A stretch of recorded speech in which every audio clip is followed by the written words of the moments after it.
विट्यात बांधकाम मजुराचा निर्घृणपणे खून. झोपेत असताना लाकडी दांडक्याने डोक्यावर वार. शिवीगाळीच्या वादातून हत्येची प्राथमिक माहिती.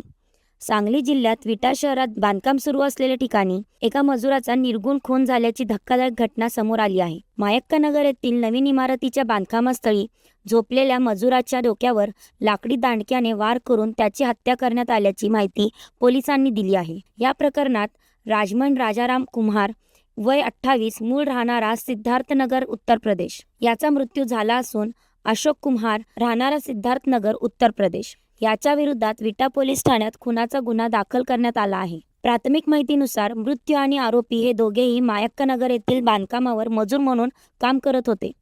कामाच्या ठिकाणी किरकोळ कारणांवरून दोघांमध्ये वारंवार शिवीगाळ आणि वाद होत होते. त्याच रागातून 29 जुलै रोजी दुपारी 2 वाजण्याच्या सुमारास नवीन इमारतीच्या दक्षिणेकडील बेडरूममध्ये झोपलेल्या राजमन कुम्हार यांच्या डोक्यावर आरोपीने लाकडी दंडक्याने जब्बर मारहाण केली. या हल्ल्यात त्यांचा जागीच मृत्यू झाला. आरोपी फिर्यादीत करण्यात आला आहे.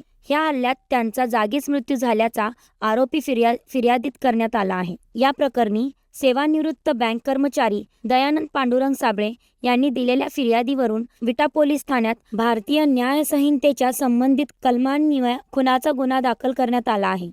घटनेची माहिती मिळताच उपविभागीय पोलीस अधिकारी सदाशिव शेलार, पोलीस निरीक्षक धनंजय फडतरे, पोलीस उपनिरीक्षक पाटील आणि कनसे यांनी घटनास्थळी भेट देऊन पाहणी केली.